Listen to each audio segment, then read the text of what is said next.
que vous allez bien. Aujourd'hui on se retrouve enfin dans une nouvelle vidéo. Alors je suis encore un peu prise au niveau de la gorge et du nez. Donc si j'ai une voix un tout petit peu bizarre, faudra m'en excuser. Donc ça fait un petit moment maintenant que j'ai rencontré Eric Emmanuel Schmitt à l'occasion des bibliothèques idéales à Strasbourg. Et il est venu parler de son dernier roman, si on peut appeler ça un roman, c'est plutôt une autobiographie, qui s'intitule La Nuit de Feu, que j'ai adoré. Comme j'avais dit dans mon update lecture, il me semble. Et donc, il a donné une petite conférence au sujet de ce livre, il a expliqué certaines choses, il a répondu à des questions. Et je vous avais promis de vous faire un compte-rendu de cette rencontre. Je vais commencer tout de suite, parce que si la vidéo est trop longue, je vais encore avoir des soucis avec YouTube. Donc voilà, c'est parti, j'ai mes petites notes en main, on y va. Donc c'est un auteur très ouvert, très posé quand il parle déjà. Il est très sympathique aussi avec les gens qu'il rencontre. Quand j'ai été me faire dédicacer le livre, je ne vous ai pas encore montré d'ailleurs, la petite dédicace, là, et ben il essaye d'engager la conversation avec vous, il fait tout vraiment pour vous mettre à l'aise. Et je trouve que c'est vraiment génial de sa part. Voilà, il vous exclut pas, il fait rien de tout ça. Voilà, il reste très simple. Et donc pendant sa petite conférence, je vais vous dire quelques petits points. Je vais vous résumer en clair ce qu'il a dit. Je vais pas tout dire parce que sinon la vidéo sera beaucoup trop longue. Premièrement, quand il a écrit ce livre et quand il a vécu l'expérience qu'il décrit dans son livre La Nuit de Feu, il s'est senti un peu comme un personnage de ses livres, parce que les personnages de ses livres ils vivent une espèce de transformation. Il y a un avant et un après, et entre ces deux moments il y a un événement qui est un peu marquant. Et lui en fait, il a aussi vécu un événement marquant, vu qu'il a été dans le désert quand il avait 28 ans, voilà, à l'occasion d'un tournage de film en fait. À l'époque, il avait été recruté, entre guillemets, par un réalisateur pour écrire un script de film. Et ils étaient allés dans le sud algérien, dans le grand sud algérien, voilà, et puis ils ont fait une randonnée dans le Sahara. Et à un moment, ils arrivent à une montagne. Et leur guide, à Bégur, il leur dit on va s'arrêter là pour aujourd'hui, mais ceux qui veulent, ils peuvent monter avec moi pour admirer la vue du haut de la montagne. Et du coup, Eric Emmanuel Schmitt, il se dit bon, je vais y aller, je vais profiter de l'occasion. Et puis, en voulant redescendre de la montagne, il est pris d'une espèce d'énergie, un peu comme ça, une soudaine énergie. Il sent plus la fatigue, voilà.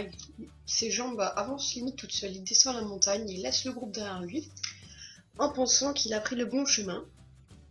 Et en redescendant de la montagne, il se dit ah, le campement, il est juste derrière ce rocher. Passe le rocher, le campement n'est pas là, il avance encore un peu, il passe d'autres rochers, il se dit mais mince, où est le campement? Et au bout d'un moment, il se rend compte qu'il est perdu.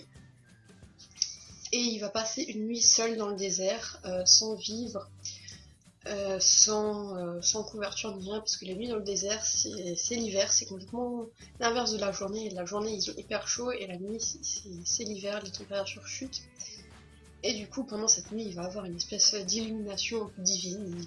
Il nous parle de ça comme un feu, d'où le titre de son livre, La Nuit de Feu. Donc voilà un peu pour le synopsis.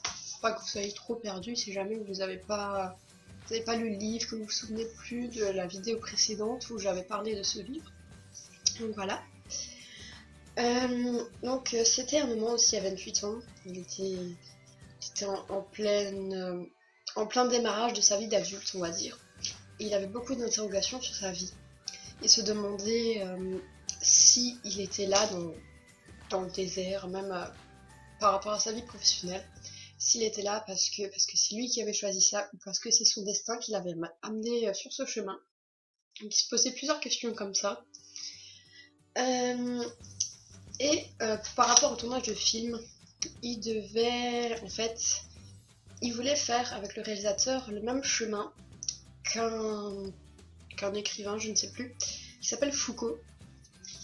Donc voilà, et Eric Emmanuel Schmitt, dans sa conférence, il a dit « Je pensais seulement être sur les traces physiques de ce monsieur Foucault », donc j'ai oublié le prénom, excusez-moi. Il ne s'agit pas de Jean-Pierre, bien sûr. Et du coup, il pensait seulement suivre les traces physiques de ce monsieur Foucault. Mais en réalité, il a suivi aussi les traces un peu spirituelles, si on peut dire, puisque Foucault a aussi vécu une espèce d'illumination divine dans le désert. On va appeler ça comme ça. Et par rapport au personnage d'Abégur, donc c'est le guide, c'est un Touareg qui les accompagne dans le désert et qui les mène à bon port pendant 10 jours, il me semble. Et Emmanuel Schmitt, il est, comme il nous dit dans le livre, il tombe amoureux, mais c'est pas un coup de foudre, genre amoureux entre deux personnes qui vont faire leur vie ensemble, s'aimer, avoir des enfants et tout ça. Et c'est pas non plus un coup de foudre amical, c'est un coup de foudre vraiment par rapport à la civilisation que représente Abégur. C'est un peu complexe de l'exprimer comme ça, mais en clair, c'est comme Eric Emmanuel Schmitt a dit, c'est un homme qui est capable de vivre dans un environnement vraiment hostile, qui n'est pas fait pour l'homme, qui s'est adapté. Et vraiment, Eric Emmanuel Schmitt est tombé amoureux, comme il le dit dans son livre, de cette civilisation qu'Abégur représente. Le fait qu'il puisse s'adapter aussi facilement. Et aussi les moments où Abégur y prie dans le livre.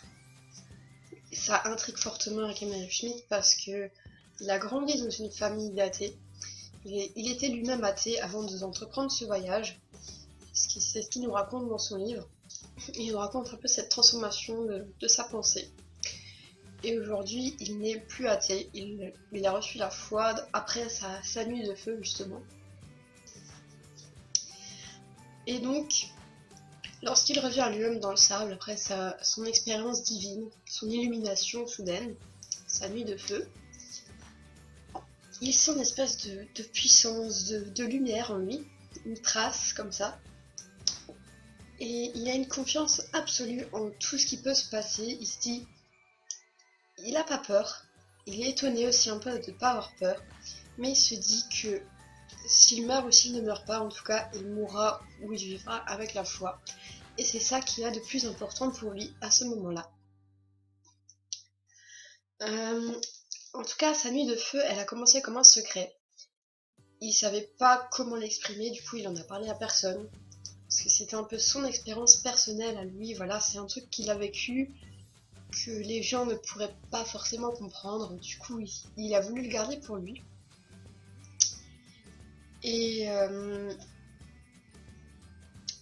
il avait peur de parler des choses irrationnelles, parce que les gens ont tendance à mettre une barrière entre l'irrationnel et le rationnel. Les gens ont tendance à vouloir tout expliquer.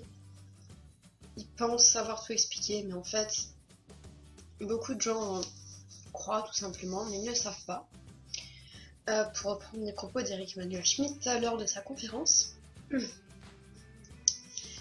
Et quand il a reçu aussi son illumination un peu divine, voilà, il se demande aussi pourquoi lui et pas quelqu'un d'autre. Pourquoi pas quelqu'un d'autre du groupe, pourquoi pas quelqu'un d'autre sur Terre, et pourquoi lui, parce qu'il n'était pas croyant.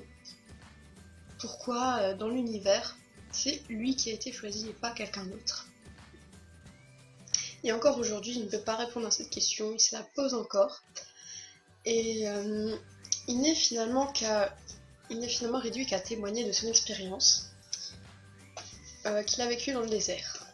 Alors là, je vais prendre un petit peu de temps pour répondre, je vais un peu m'étaler sur une question. C'est une question à laquelle il a répondu à la suite de l'interview qu'il a donnée pendant sa conférence. Si la question n'avait pas été posée, j'aurais été le revoir après sa conférence pour lui poser personnellement, parce que c'est une question qui m'a intriguée et qui a aussi intrigué Manu de la chaîne Les Bêtises de Manu, à qui je fais un coucou au passage, car elle a aussi lu ce livre et on s'est demandé, et je pense qu'il y a aussi beaucoup plus de gens qui se le sont demandé quand ils ont lu le livre, pourquoi Eric Emmanuel Schmitt a-t-il attendu 25 ans pour écrire ce livre? Pourquoi ne l'a-t-il pas écrit genre 1 an ou 2 ans après, quand les événements étaient tout frais?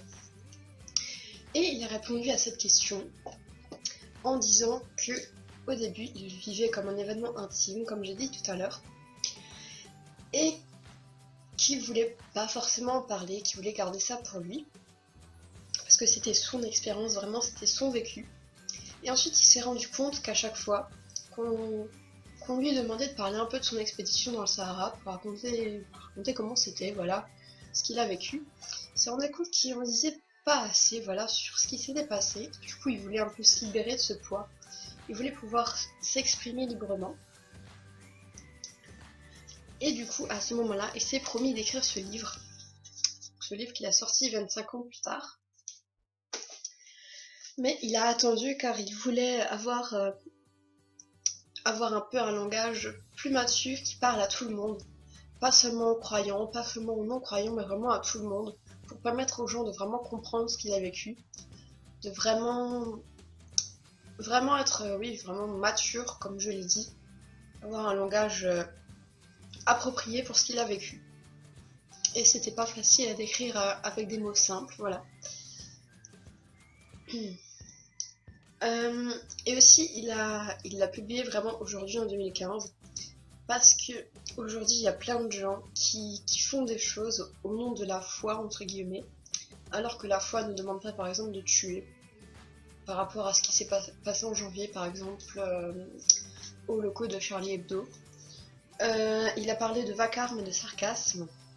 Là je vais un peu plus regarder mes notes parce que ce point est quand même un peu compliqué, donc je vais pas toujours regarder la caméra, mais je vais quand même m'efforcer de le faire. Le vacarme, c'est comme je vous l'ai dit, les gens qui tuent au nom de la foi, entre guillemets, c'est une défiguration totale de la foi, comme il l'a mentionné. Et il en avait assez de voir les croyances religieuses réduites à ça, quoi. Et du coup, c'est une raison pour laquelle il a publié ce livre vraiment cette année. Et la deuxième raison, là où il utilisait le mot sarcasme, c'est qu'il a dit il y a des gens qui se moquent de ceux qui croient, qui ont la foi, qui croient en Dieu, que ce soit les musulmans, les juifs, les chrétiens, les protestants, n'importe quelle religion. Là, il y a des gens qui se moquent d'eux parce qu'ils croient tout simplement. Et ces gens, ils sont limite fiers d'affirmer moi je sais que Dieu n'existe pas. Alors que personne ne peut l'affirmer. On peut penser, mais on peut pas en être sûr. Personne ne peut en être sûr. Voilà, donc il était agacé parce que certaines personnes, beaucoup de personnes, confondent laïcité et athéisme. Et c'est une situation, toute cette bulle, voilà, qui lui a donné envie, qui l'a un peu plus encore poussé à écrire ce livre et à témoigner de son expérience. Donc voilà, j'espère que j'aurais pas trop fait de blabla un peu inutile. En tout cas, je vous ai résumé les points les plus importants. J'ai pas tout dit parce que sinon la vidéo aurait été vraiment trop longue et pas du tout comestible, on va dire. En tout cas, j'espère que ça vous aura plu. Je vais vous mettre soit en barre d'infos, soit tout de suite après cette vidéo, vers la fin, ma photo avec Eric Emmanuel Schmitt, qui est un peu floue, mais bon, j'ai eu ma photo, je suis contente. Voilà. En tout cas, si vous n'avez pas encore lu ce livre et que vous connaissez Eric Emmanuel Schmitt, que vous avez déjà lu La part de l'autre, Oscar et la Dame Rose, etc., procurez-le vous, parce qu'il vaut vraiment le détour, lisez-le, franchement, il se lit super facilement. Voilà, c'est ma grosse recommandation, et j'espère que j'aurai pas trop gigoté dans tous les sens, parce que j'ai décidé de filmer debout. Et je vous dis à très bientôt dans une nouvelle vidéo.